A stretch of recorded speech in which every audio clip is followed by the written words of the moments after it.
मराठा आरक्षणाच्या मागणीसाठी 42 संघटनांची वज्रमूठ झाली आहे। शासनाने जाहीर केलेलं 10% आरक्षण मिळावं या मागणीवर आज कोल्हापुरात झालेल्या परिषदेत सविस्तर चर्चा झाली। तर विविध मागण्यांचे 11 ठराव मंजूर करण्यात आले। ओबीसी समाजाला ज्या सवलती लागू केल्या आहेत त्याप्रमाणे मराठा समाजाला सवलती मिळाव्यात अशी आग्रही मागणी करण्यात आली। मराठा आरक्षणासह विविध मागण्यांबाबत राज्य सरकारबरोबर चर्चा करून संयमाने मार्ग काढण्यात येईल।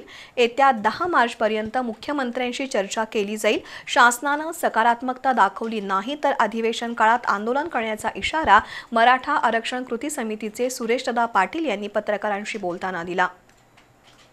मराठा आरक्षणासह समाजाच्या विविध मागण्यांबाबत चर्चा करून लढ्याची पुढील दिशा ठरवण्यासाठी कोल्हापुरात आज 42 संघटनांच्या पदाधिकाऱ्यांची परिषद झाली।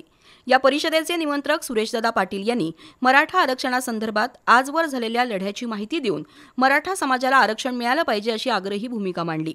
महायुती सरकारने जाहीर केलेलं 10% आरक्षण न्यायालयात प्रलंबित आहे। हे आरक्षण मिळावं यासाठी आपण प्रयत्नशील राहू। तसंच राज्य शासनाबरोबर चर्चा करून संयमाने मार्ग काढला जाईल। सारथीचे प्रश्न प्रलंबित आहेत, त्याचबरोबर ओबीसी प्रमाणे मराठा समाजाला सवलती मिळाव्यात अशी मागणी पाटील यांनी केली। आजच्या परिषदेत 11 ठराव मंजूर करण्यात आले। त्यामध्ये हैदराबाद गॅझेट, सातारा गॅझेट, बॉम्बे गॅझेटनुसार महाराष्ट्र शासनाने अंमलबजावणी करावी, कुणबी प्रमाणपत्र देण्यासाठी जिल्हा आणि तालुका पातळीवर समिती गठीत करावी, महाराष्ट्रातील गड किल्ल्यांचं संवर्धन करावं, अण्णासाहेब पाटील आर्थिक विकास महामंडळ फक्त मराठा समाजासाठी लागू करावं, व्याज परतावा आणि इतर कर्ज प्रकरणं वेळेत पूर्ण करावीत अशा मागण्या करण्यात आल्या। दरम्यान दैनिक पुढारीचे संपादक प्रतापसिंह जाधव यांनी या परिषदेत ऑनलाईन संवाद साधला। आजपर्यंत अनेक मराठा मुख्यमंत्री झाले, पण त्यांनी मराठा समाजासाठी काय केलं असा सवाल जाधव यांनी उपस्थित केला। अल्पसंख्याक असलेले मुख्यमंत्री बहुसंख्य असलेल्या समाजासाठी काहीतरी करायचं आहे असं समजून काम करतात। तत्कालीन मुख्यमंत्री मनोहर जोशी ब्राह्मण समाजातील असूनही मराठा समाजासाठी त्यांनी अण्णासाहेब पाटील आर्थिक विकास महामंडळ स्थापन केलं। या मंडळाच्या माध्यमातून 15 लाख रुपयांची कर्ज मर्यादा 50 लाख रुपये केली पाहिजे असंही प्रतापसिंह जाधव यांनी सांगितलं। या परिषदेनंतर पत्रकार बैठक झाली। 10 मार्च पर्यंत मुख्यमंत्र्यांची वेळ घेऊन चर्चा करू, त्यामध्ये सकारात्मक निर्णय झाला नाही तर अधिवेशन काळात आंदोलन करण्याचा इशारा सुरेशदादा पाटील यांनी दिला। या सगळ्यांची एकमूठ झालेली आहे, वज्रमूठ झालेली आहे।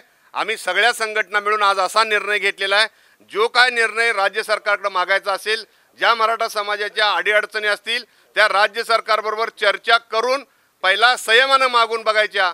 जर सरकारने आमच्या मागण्या मान्य केल्या नाहीत तर तीव्र आंदोलन करायचं। अशा पद्धतीची आजची आमची बैठकीमध्ये पूर्ण जबाबदारी सगळ्यांनी घेतलेली आहे। आम्ही या सगळ्या संघटना एकत्र येऊन मराठा समाजाचे अनेक प्रश्न प्रलंबित आहेत। 10% आरक्षणाचा प्रश्न अजून न्यायप्रविष्ट आहे। अण्णासाहेब पाटील आर्थिक विकास महामंडळामध्ये अजून बऱ्याच अडचणी आहेत। आमच्या सारथीमधल्या काही अडचणी आहेत। ओबीसीच्या प्रमाणे मराठा समाजाला सगळ्या सवलती लागू झालेल्या नाहीत।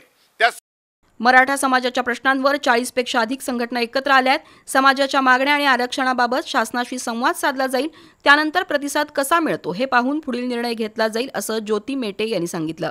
40 पेक्षा जास्त संघटनांनी एकत्र येऊन मराठा समाजाचे जे प्रलंबित प्रश्न आहेत, म्हणजे ते प्रलंबित प्रश्न मग सामाजिक असतील किंवा अन्य कोणते असतील, त्या सगळ्या प्रश्नांना मुळापासून आपल्याला हात घालण्याची गरज आहे। ही सगळ्यांनी एक समान बाब अधोरेखित केली आणि त्याच मुद्द्यांवरती आज जवळपास आमच्या 10 मागण्यांवरती एकमत झालेलं आहे।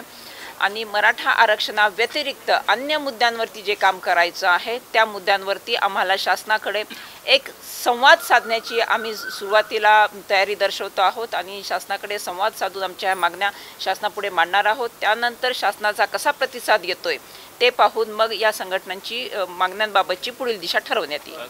पुढील मराठा परिषद मराठवाड्यात परभणीमध्ये घेतली जावी असं सुरेश जावळे यांनी सांगितलं। एकूणच या बैठकीमुळे पुन्हा एकदा मराठा समाजाच्या मागण्यांना गती मिळणार आहे। या बैठकीला संपूर्ण राज्यभरातील 40 संघटनांचे प्रतिनिधी उपस्थित होते।